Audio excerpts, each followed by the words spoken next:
50వ వచనం.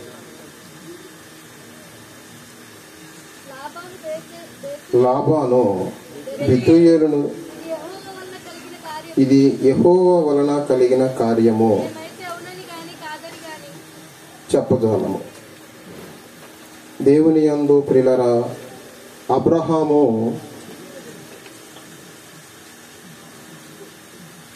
తన కుమారుడైనటువంటి ఇస్సాకుకు వివాహ వయసు వచ్చినప్పుడు వివాహం చేయటానికి ఆయన ఆలోచన కలిగి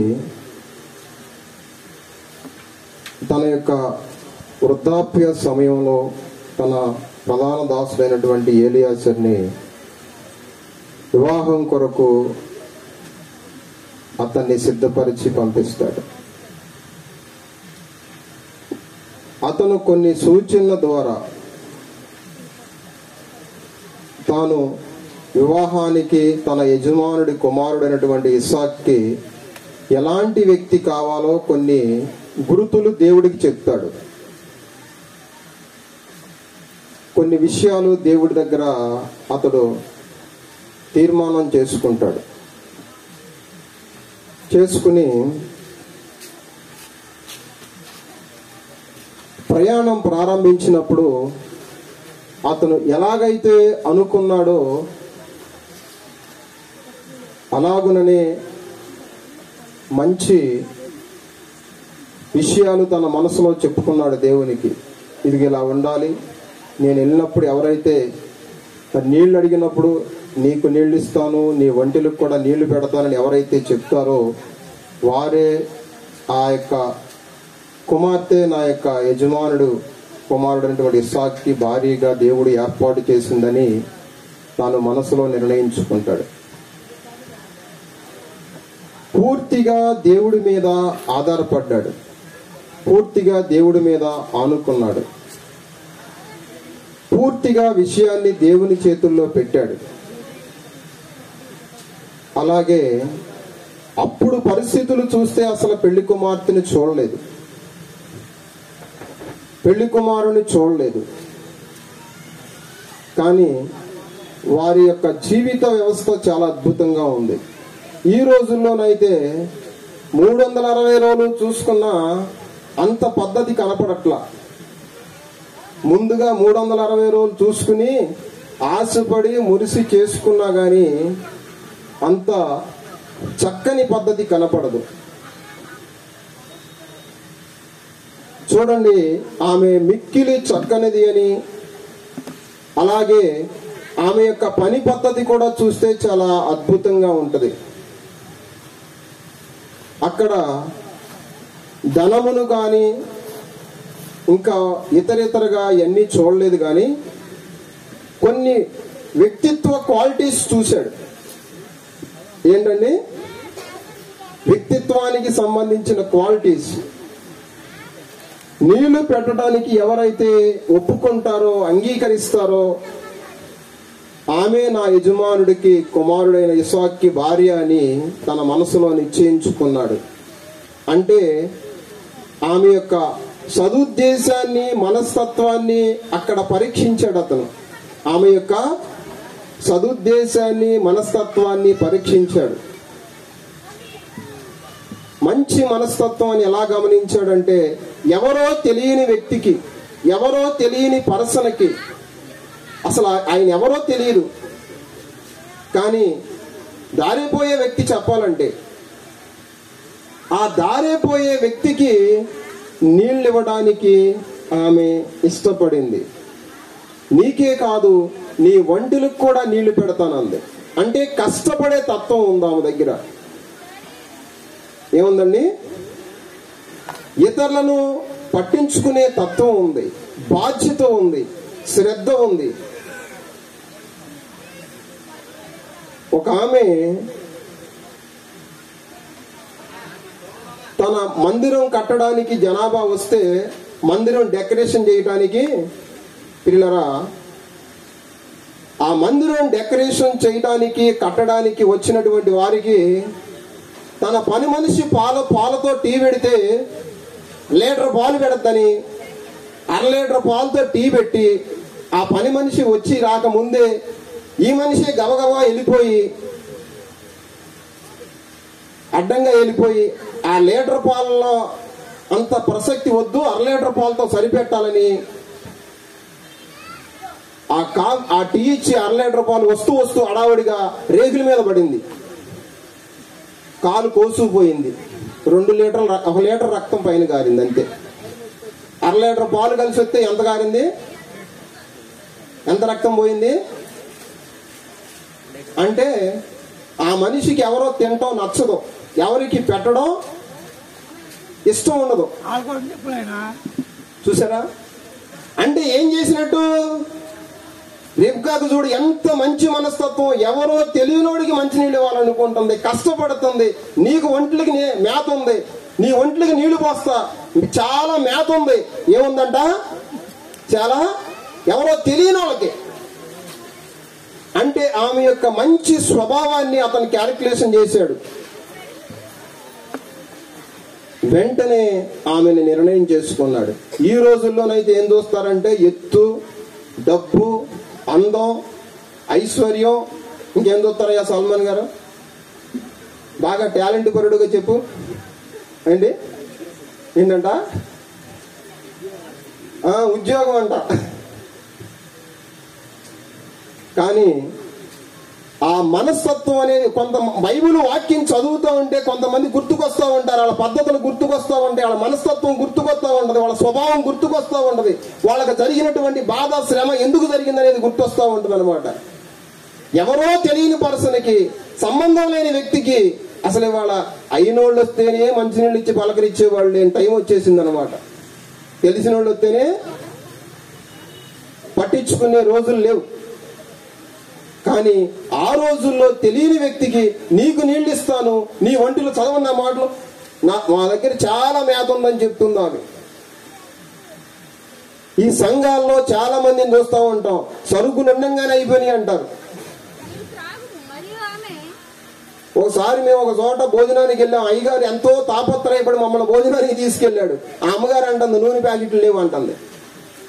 నూనె ప్యాకెట్లు ఉన్నాయి లోపల. అంత మంచి ఎందుకు చెప్పాడంటే జీవితంలో ఎన్నో పరిస్థితులు ఎదుర్కొన్న వాళ్ళకి ఒక రకమైనటువంటి మంచి జ్ఞానం ఉంటుందండి, మంచి తెలివితేటలు ఉంటాయి.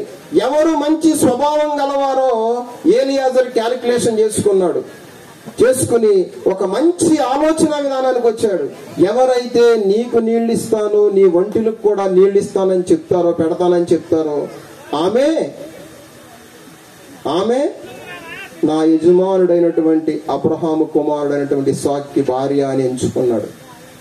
ఆ రీతిగా ఎవరైతే ఒక మంచి స్వభావాన్ని చూసుకుంటారో, అలాగే దేవుడు మాట్లాడే అనుభవం ఉన్న వ్యక్తులను చూసుకుంటారో వాళ్ళ జీవితం చాలా ఆనందకరంగా ఉంటది, సంతోషంగా ఉంటది. ఎందుకంటే యోసేపు దేవుడు మాట్లాడే అనుభవం కలిగిన వ్యక్తి. ఎవరండి ఆయన?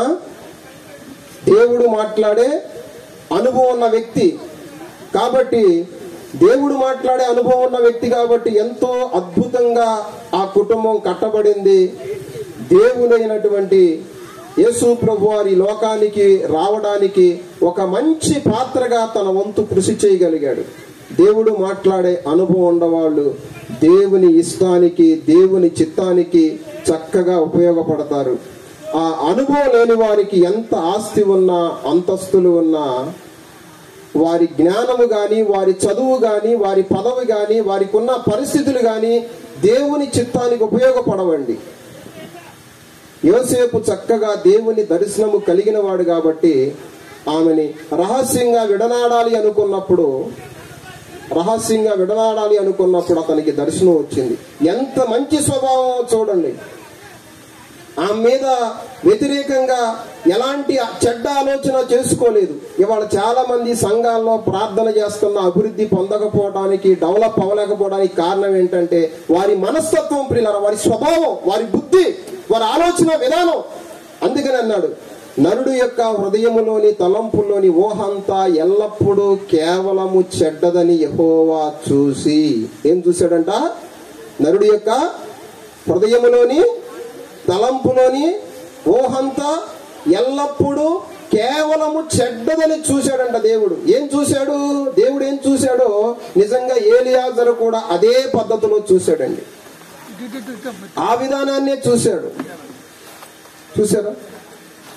ఏలియాజరు ఏ రీతిగా దేవుడు ఏ విధంగా అయితే ఆలోచన విధానాన్ని, తలంచే విధానాన్ని చూశాడో అలాగే ఏలియాజరు కూడా ఆమె యొక్క స్వభావాన్ని పరీక్షించి క్యాలిక్యులేషన్ చేసుకున్నాడు. ఆమె ఇంత అందంగా ఉంటే ఆమెనే చేసుకోవాలి, చెయ్యాలి, లేకపోతే ఆమెకి ఎంత ఆస్తి ఉందో అసలు ఆమెను గూర్చిన వివరాలు ఏమీ ఆయన కోరుకోలేదు. కానీ ఒక్కటే కోరుకున్నాడు ఆయన, నీకు నీళ్లు పెడతాను, నీ ఒంట్లకు కూడా నీళ్లు పెడతానంటే చాలు. ఆమె మంచి గౌరవప్రదమైన వ్యక్తి, మంచి భయభక్తులు కలిగిన వ్యక్తి. ఎవరో అలాగే హెబ్రీ పత్రికలో కూడా ఉంటది, ఎవరో తెలియకనే దేవదూతలకు వారు పరిచర్య చేసి ఏం చేశారంట? దేవుని యొక్క ఆశీర్వచనాన్ని పొందారు, దేవుని యొక్క ఆశీర్వాదాన్ని సంపాదించుకున్నారు. మనం కూడా ఈ రీతిగా అసలు మనం చేసే పరిచర్య విధానం ఎలా ఉంది, మన ప్రార్థన విధానం ఉంది, మన ఆలోచన విధానం ఎలా ఉంది? చాలా మందికి మంచి వారిలాగా మాట్లాడతారు కానీ లోపల మనస్తత్వం బాగోదండి. ఏమి రిబ్కా యొక్క ప్రవర్తన మాటల్లో లేదు కానీ చక్కగా క్రియల్లో కనపడింది. మాటలు ఎలా చెప్పిందో క్రియలు కూడా అలాగే చేసింది. పెళ్లికి ముందు అద్భుతంగా చెప్తారు చాలా మంది, అబ్బో మేము అంత చేస్తాం, ఇంత చేస్తాం, అట్టా ఇట్టా అని. ఆ తర్వాత ఉండదు, పెళ్ళయిన తర్వాత మాత్రం ఉండదు. కానీ రిబ్కా ఏదైతే చెప్పిందో, నీకు నీళ్లు పెడతా, నీ ఒంట్లకి పెడతా, చాలా మేత ఉందని చెప్పిందో అవన్నీ అక్షరాల నెరవేర్చిందండి. అక్షరాల నెరవేర్చింది. చాలా మందికి పెళ్లిళ్ళకు ముందు చెప్పుకున్న మాటలు తర్వాత ఉండవు. నేను చాలా విషయాల్లో చూశాను అవి. కనుక మాటలు కాదు ప్రియులారా, 1 యోహాను పత్రిక 3వ అధ్యాయంలో చెప్పాడు, మాటతోనూ నాలుకతోనూ కాక క్రియతోనూ సత్యముతోనూ ప్రేమింతాం. చాలా మంది విశ్వాసులు అబ్బో మా ఆత్మీయ తండ్రి అంటే ప్రేమ, లేకపోతే ఇంకా కొన్ని విషయాలు బాగా చెప్తారు, కానీ క్రియల్లోకి వచ్చేసరికి అంత ఉండదు. రిబ్కా చక్కగా ఏదైతే చెప్పిందో అది అక్షరాలా నెరవేర్చింది. నెరవేర్చిందా నెరవేర్చలేదా? నెరవేర్చింది అన్నవాళ్ళు చేయొద్దండి. పేతురు గారు ఒకడెత్తాడు ముందు, అలాగే దేవుని యందు ప్రియులారా మరి యోసేపు ఒక మంచి స్వభావం కలిగిన వ్యక్తి. ఎందుకంటే ఆమె మీద ఇంత రాయేసే ఉద్దేశం చేయలేదండి, రాయేసే ఆలోచన చేయలేదు. ఏం చేశాడు? చక్కని ఆలోచన కలిగి ఉన్నాడు, సదుద్దేశం కలిగి ఉన్నాడు, సద్భావం కలిగి ఉన్నాడు. అందుకనే సద్భావం గల వారికి సద్భావంగా ఉంటాను 18వ కీర్తనలో చెప్పాడు. యథార్థవంతులకి యథార్థంగా ఉంటాను, మూర్ఖులకు వికటంగా ఉంటాను, శ్రమపడేవాడిని తృప్తిపరుస్తానన్నాడు, శ్రమపడేవాడిని తృప్తిపరుస్తానన్నాడు, శ్రమపడేవాడిని రక్షిస్తానన్నాడు. దేవుడు మనందరినీ కళ్ళారా చూస్తున్నాడు. కేవలం మాటలు కాదు, మనకి క్రియలు కావాలి. మనం ఏదైతే చెప్తున్నామో భక్తిని, దేవుడని, దేవుడు మాట్లాడే అనుభవాన్ని, అది సమస్త ప్రవర్తనలోనూ కనపడాలి. వివాహాల్లో కనపడాలి, అలాగే భక్తి జీవితంలో కనపడాలి, అలాగే కుటుంబ జీవితంలో కనపడాలి. కుటుంబాల్లో ప్రవర్తించే ప్రవర్తనలో, సమస్త ప్రవర్తనలో కూడా దేవుణ్ణి కలిగినటువంటి పద్ధతి, దేవుణ్ణి కలిగిన విధానం కనపడాలండి. మనం ఇక్కడ చెప్పేది ఏదైతే ఉండదో అది నిజ జీవితంలోకి వచ్చేసరికి చాలా ఫెయిల్ అయిపోతామండి. కనుక మరి జతపరచబడిపోయేటటువంటి పెళ్లి కుమారుణ్ణి, పెళ్లి కుమార్తెని బట్టి ఆ యొక్క దేవుడు మరి సంఘము ఆనందించే విధంగా వారిరువురు కుటుంబాలు చక్కగా దేవుని పట్ల భయభక్తులు కలిగి ప్రవర్తించాలని నేను కోరుకుంటున్నాను. మరి అలాంటి వారే అనుకుంటా ఇద్దరు కూడా. ఇక ఆ సంగతి విజయరాజయ్య గారికి తెలుసు.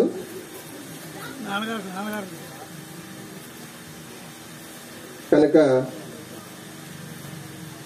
మరి వాళ్ళు చాలా చక్కగా ప్రవర్తించి భార్యాభర్తలుగా భవిష్యత్తులో వారు మరి ఏకీభవించి దేవుణ్ణి మహిమపరచాలని, ఇరు కుటుంబాల ద్వారా వారిద్దరి ద్వారా దేవునికి మహిమ రావాలని కోరుకుంటున్నా. దేవుడి కొద్ది మాటలు దీవించును గాక.